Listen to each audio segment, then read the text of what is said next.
इस दौरान आरजेडी सांसद मनोज कुमार झा ने वन नेशन वन इलेक्शन का मुद्दा भी उठाया और संसद से वन नेशन वन इलेक्शन पर विस्तार से चर्चा की अपील भी की।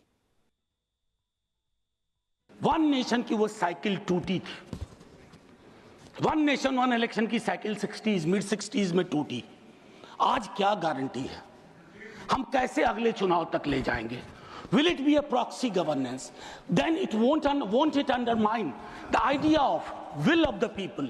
मैं समझता हूं कि इस पर विशद चर्चा हो और तभी जाकर के। इस दौरान आम आदमी पार्टी के सांसद संजय सिंह ने बीजेपी पर वोटर लिस्ट से मतदाता सूची से नाम कटाने का आरोप लगाया, जिस पर राज्यसभा सदन नेता जेपी नड्डा ने पलटवार भी किया। भारतीय जनता पार्टी के 4 कार्यकर्ताओं ने 637 वोट कटवाने का आवेदन दिया। करावल नगर ने 2 कार्यकर्ताओं ने 3260 वोट कटवाने की अर्जी दिया। मुस्तफाबाद में एक व्यक्ति ने 534 वोट मैं नहीं कर रहा। I am not एल्डिंग sir, I am not एल्डिंग। Leader of the house, I am not. नहीं सर, ऐसे आप तो फिर ऐसे अलाउ करेंगे। आपको हम समय देंगे, आप देखिए। Leader of the house. नहीं, मैं एक ही बात स्पष्ट करना चाहता हूं कि जिस संविधान ने ये ताकत दी है कि वो वोटर्स लिस्ट के बारे में जो चर्चा कर रहे हैं कि उसको कटवाने का, वो प्रोविजन भी संविधान के अंतर्गत ही है।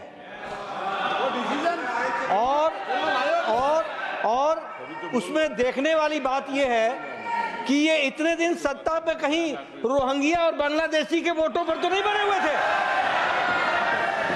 माने संजय जी, इतनी शानदार बात आज की है लीडर ऑफ द हाउस ने सर, मैं इनका नमन करता हूं। इतनी बढ़िया बात इन्होंने कह दी कि मैं इसका जवाब जरूर दूंगा।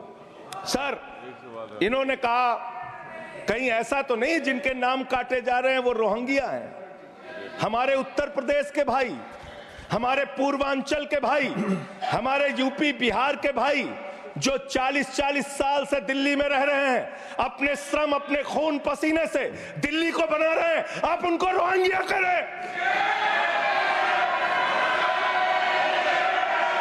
आप उनको रोहिंग्या करें। हिम्मत कैसे हुई आपकी? हिम्मत कैसे हुई आपकी? राज्यसभा में संविधान पर बहस के दौरान आप सांसद संजय सिंह ने जेपी नड्डा के रोहिंग्या वाले बयान को पूर्वांचलियों का अपमान बता दिया। दरअसल संजय सिंह संविधान पर बहस के दौरान दिल्ली में वोटर लिस्ट से नाम काटे जाने का मुद्दा उठा रहे थे, जिसके बाद जेपी नड्डा ने कहा कि वोटर लिस्ट से नाम कटवाने की बात कर रहे हैं, वो प्रावधान भी संविधान ने ही दिया है।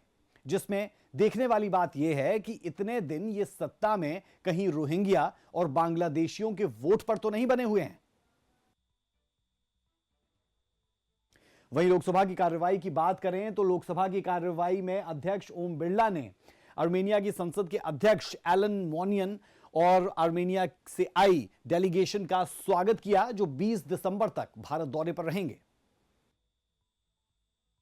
आर्मेनिया के संसदीय प्रतिमंडल के सदस्य विराजमान हैं।